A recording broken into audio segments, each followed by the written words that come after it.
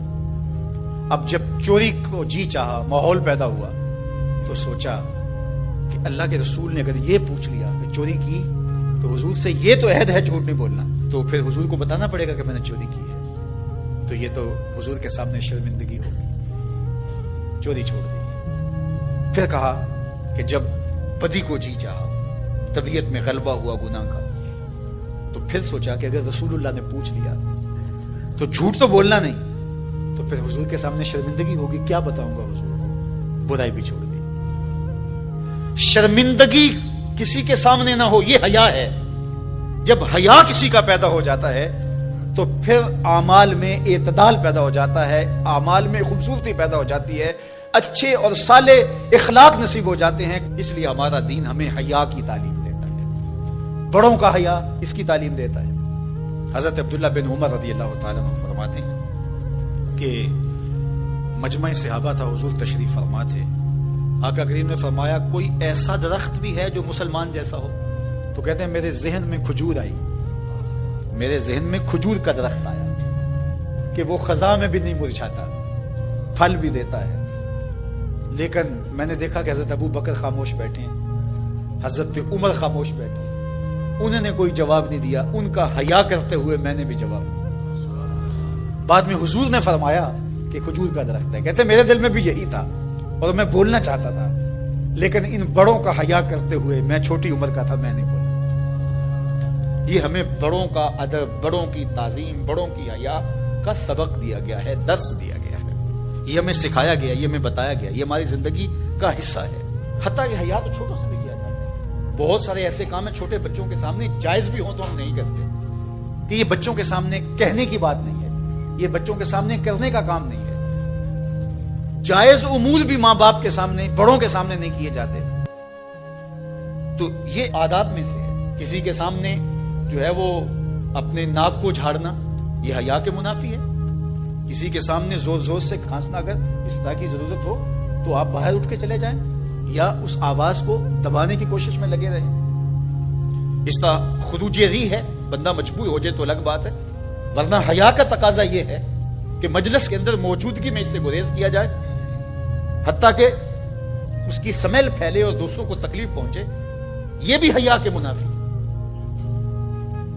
اللہ اکبر. تو یہ بات ذہن میں رکھیے گا کہ حیا ہمارا دین ہے اور ہمیں حیا اختیار کرنے کی تلقین کی گئی ہے. تمام انبیاء کی طرف سے جو ماضی میں گزرے ہیں, ایک ضرب المثل کے طور پہ بات موجود ہے, اور یہ بات میرے اور آپ کے آقا و مولا نے ہمیں پہنچائی, اور وہ یہ کہ اذا لم تستحی فاصنع ما شئت, جب تیرے میں حیا باقی نہ رہے تو جو چاہے کر. چونکہ حیا مانے ہوگا نا یہ بڑا ہے, حیا مانے ہوگا کہ یہ ماں ہے اور یہ بات میں نے نہیں کہنی. حیا روکے گا کہ یہ باپ ہے, اس کے سامنے یہ کام نہیں کرنا. حیا روکے گا کہ یہ میرے رسول صلی اللہ علیہ وسلم کی طرف سے ممانعت ہے اور میں حضور علیہ السلام کا سامنا کل قیامت کے دن کرنا ہے. حیا روکے گا کہ یہ میرے رب کا فرمان ہے اور کیا میرا اللہ مجھے دیکھ نہیں رہا. حیا ہے تو گناہوں سے خود بخود روکو گے. کوئی کیمرہ نہیں تو پھر بھی رک جاؤ گے, کوئی سیکورٹی نہیں تو پھر بھی رک جاؤ گے, کوئی واچ نہیں کر رہا پھر بھی رکو گے, بند کمرے میں بھی رکو گے, اپنے رب سے حیا کر. لیکن اگر رب سے حیا نہیں ہوگا, اس کے رسول سے حیا نہیں ہوگا, تو پھر جو مرضی کرو. پھر تمہیں نہ کوئی کیمرہ روک سکتا ہے, نہ باپ روک سکتا ہے, نہ ماں روک سکتی ہے, نہ بڑا بھائی روک سکتا ہے.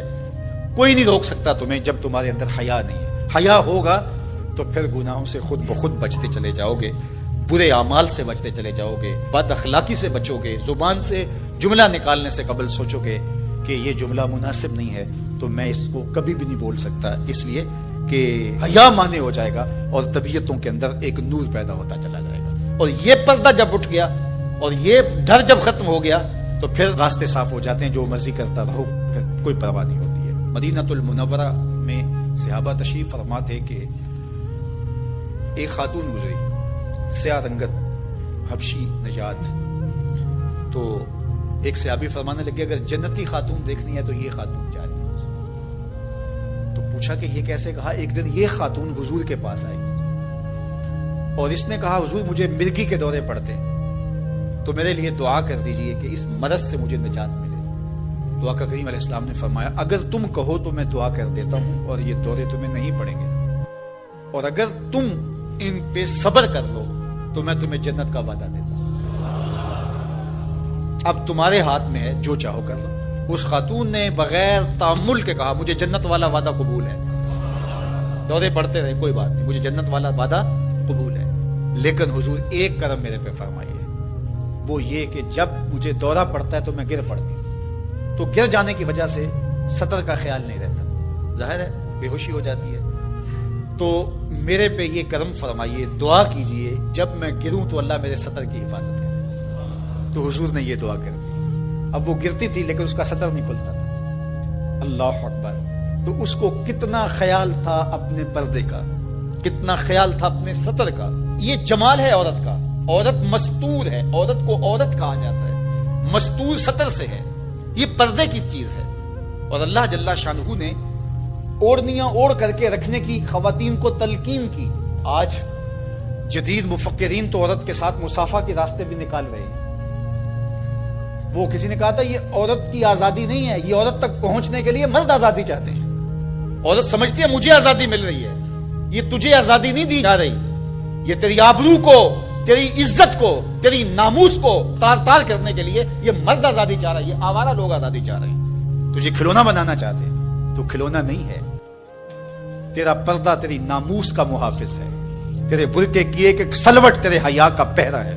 آج مغرب مختلف ذرائع سے ہم سے یہ جوہر چھیننا چاہتا ہے. تو اب ہمارے اوپر تہذیبی یلغار کے ذریعے سے، میڈیا یلغار کے ذریعے سے، تمدنی یلغار کے ذریعے سے، مختلف ناموں سے، مختلف ایام منانے کے ذرائع سے ہم سے اگر ہماری جوہر حیا کو چھین لیا جاتا ہے تو ہمارے پلے کیا بچتا ہے؟ کیا ہم کگو کوڑا قوم ہے کہ جو کوئی لے کے آئے اور اسی کے پیچھے چل پڑے؟ کیا ہمیں نہیں پتا کہ ہم کون ہیں؟ ہماری بھی کوئی بنیاد ہے، ہماری کوئی ساکھ ہے، ہمارے ابا و اجداد ہیں، ہمارے اوپر کتاب اتری ہے، ہمارے آقا نبیوں کے امام ہیں، ہمیں پورا کامل اکمل دین دیا گیا ہے. کیا ہم وسیع و ظرفی کے نام سے، روشن خیالی کے نام سے سب کچھ اختیار کر لیں گے؟ یا ہمیں سوچنا پڑے گا کہ ہمارے دین کی شناخت کیا ہے؟ تو میرے حضور نے فرمایا ہر دین کی ایک الگ شناخت، الگ پہچان اور نمایاں نشان اور علامت ہوتی ہے. اسلام کی وہ نمایاں علامت حیا ہے. اگر حیا ہے تو دین ہے، اگر حیا نہیں ہے تو دین نہیں ہے. تو اللہ ہمیں حیا کے نور سے مالا مال کرے، ہماری نسل نو کی بالخصوص حفاظت کرے، ہماری بیٹیوں، بہنوں اور مستورات اسلام بناتے دین کی اللہ خاص طور پہ حفاظت فرمائے، آنکھوں میں شرم اور حیا کے نور کو پیدا کرے، اور ہمارے باطن بھی حیا کے نور سے مالا مال ہوں. میں تو حیرت میں ڈوب جاتا ہوں جب خواتین ہاتھوں میں پلے کارڈ اٹھائے، میرا جسم میری مرضی کا نعرہ لیے میدان عمل میں کود پڑتی ہیں. اور پھر اس سے بڑے دکھ کی بات یہ ہے کہ ہمارا میڈیا ان کے پیچھے کسی نہ کسی انداز سے کھڑا ہو جاتا ہے اور ایک ماحول پیدا کیا جاتا ہے کہ اس کی زیادہ سے زیادہ تشہیر ہو. میرا معاشرہ، میرا دین، میری مشرقی روایات، میرا کلچر، میرا تمدن، میری تہذیب اس کی حمایت نہیں کرتا. میرا دین تو مجھے اس بات کا سبق دیتا ہے، میری بہن کو، میری بیٹی کو، میری ماں کو، میری بیوی کو میرا دین یہ سبق دیتا ہے کہ وَلَا تَضْرِبْنَ بِأَرْجُلِهِنَّ لِيُعْلَمَ مَا يُخْفِينَ مِنْ زِينَتِهِنَّ، کہ وہ اتنے زور سے قدم بھی نہ رکھیں کہ ان کے پاؤں میں پڑے ہوئے پازیب کی چھنکا غیر مرد کے کانوں تک پہنچے. جو اسلام اپنی شہزادیوں کے پاؤں میں پڑے ہوئے پازیب کی جھنکار بھی غیر مرد تک جانے سے روکتا ہے، تو کیسے گوارا کیا جا سکے کہ ٹھمکے لگا کے عورتیں ہاتھوں میں پلے کارڈ اٹھائے بلند آواز سے نعرے لگا رہی ہوں اور جو ہے وہ دھمک دھمک کر کے جو ہے وہ اپنے حقوق مانگ رہی ہو. تم حقوق کس سے مانگتے ہو؟ محمد عربی نے تمہیں 14 صدیاں قبل حقوق دیے.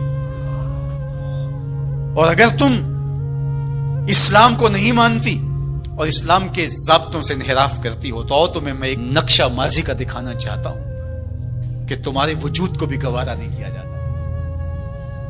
اٹھا کر کے سسکتی بچی کو زندہ درگور کر دیا جاتا تھا. بھائی اس لیے کاٹ دیتا تھا کہ کل کوئی میرا بہنوئی نہ کہلائے. عکاس کے میلے میں بیٹوں کے ہاتھوں مائیں فروخت نہیں ہوئی. تذلیل کا اور کیا روپ تھا جو عورت نے نہیں دیکھا تھا. یہ تو اسلام کا فیض ہے کہ اسلام نے ماں کا روپ دیا, اسلام نے عورت کو بہن کا روپ دیا, عزتوں کی مسند پہ بٹھایا. بیٹیاں زندہ درگور ہو رہی تھی, میرے حضور نے کہا میری فاطمہ میرے جگر کا ٹکڑا ہے. اس کو بتایا کہ تو تکریم کی جگہ پہ ہے, تو عزت کے مقام پہ ہے. اور حضور علیہ السلام سے سیدہ ملنے آتی, حضور اٹھ کے استقبال کرتے. عورت کہتی ہے مجھے حق نہیں دیا گیا جتنے حق تجھے دیے گئے. مرد کو وراثت میں ایک حق دیا گیا, عورت کو 2 حق دیے گئے. وہ باپ کی وراثت میں بھی حق لیتی ہے, شوہر کی وراثت میں بھی حق لیتی ہے. اس کو 2 حق دیے گئے. تو یہ تو عزت اسلام کی دی ہوئی ہے, یہ تو وقار اسلام کا دیا ہوا ہے. اسلام نے تجھے تکریم کی مسند پہ بٹھایا, اسلام تمہیں عزت کے مقام پہ بٹھایا. تو آوارہ ہو گئی, تو ہاتھ میں پلے کارڈ اٹھائے بازاروں میں گھومنے لگی, آوارگی کو اپنا حق سمجھنے لگی. یہ تو نقص تھا, یہ تو جاہلیت کے زمانے کی عورتوں کا مزاج تھا. تجھے تو یہ کہا گیا فلا تخضعن بالقول فیطمع الذی فی قلبہ مرض.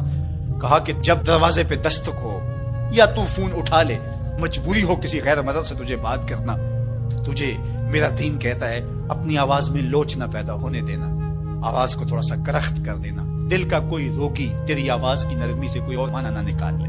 تو اتنی پاک اور پردے دار ہے کہ تیرے بارے میں خیال بھی پاک رہنے چاہیے. تجھے دیکھ کے مرد کو ادب سے نظریں جھکانے کا حکم دیا گیا ہے. نگاہیں نیچی کر لو, محمد کی شہزادی آ رہی ہے. نگاہیں نیچی کر لو, فاطمہ کی بیٹی آ رہی ہے. نگاہیں نیچی کر لو, عائشہ کی بیٹی آ رہی ہے. تو عزت کے مقام پہ بٹھائی گئی. تو کس نے تجھے آوارہ کر دیا, کس نے تجھے بدچلن کر دیا؟ چند ٹگوں پہ, چند ملکوں کے سرمائے پہ, اور چند آوارہ عورتوں کے کہنے پہ جو مغرب کی وظیفہ خور ہیں, اور جو نہ نظریہ پاکستان کو مانتی ہیں اور نہ ہی نظریہ اسلام کو مانتی ہیں. ان کے کہنے پہ تو ان کے ساتھ جا کے کھڑی ہو گئی. پلٹا واپس, تیری راہیں تیرا دین دیکھ رہا ہے. یہ 4 دن کی زندگی ہے, یہ بکھر کے ٹوٹ جانے والی سانسیں ہیں. آ جا, تیرا دین انتظار کر رہا ہے, تیری نسلیں تیرا انتظار کر رہی ہیں. بطول باش و پنہا شو ازیں اثر کہ در آغوش شبیر بگیری. اقبال نے کہا بہن بطول بن جا اور زمانے کی نگاہوں سے پوشیدہ ہو جا, پھر تیری آغوش میں بھی حسین کے جانشین پیدا ہوں گے. تو مغرب کی ٹینوں نہیں ہے, تو محمد کی بیٹی ہے. اور تیرا پردہ تیرے لیے بوجھ نہیں ہے, تیرے پردے کی ایک ایک سلوٹ تیری آبرو کا پیرا ہے. تیرا برقع تیری عظمتوں کا نشان ہے. جب تو برقعے میں سمٹ کر, جب تو شرعی پردے کے ساتھ ڈھیلا لباس پہن کے گھر سے کسی کام سے مجبوراً نکلتی ہے, تو فرشتے بھی ادب سے سر جھکا لیتے. میں آپ سے پوچھتا ہوں, اس دنیا پر, اس عالم رنگ و بو میں, اس مادی کائنات میں سب سے زیادہ آپ کے کندھوں پر کس کے حق ہیں؟ تو آپ سب کہیں گے ماں کے حق. والد اولاد کی تربیت کرنے کے لیے مشقت سہتا ہے, کمائی کرتا ہے, یہ ایک مرحلہ ہے اس کا. ماں 9 ماہ تک اس کو اپنے پیٹ میں رکھتی ہے, ایک مرحلہ یہ. پھر ولادت کا دوسرا مرحلہ, زچہ بچہ دونوں کے لیے موت و حیات کی کشمکش ہے. اور تیسرا مرحلہ اس کی تربیت کا, جس کا باپ شامل ہوتا ہے. تو ماں کے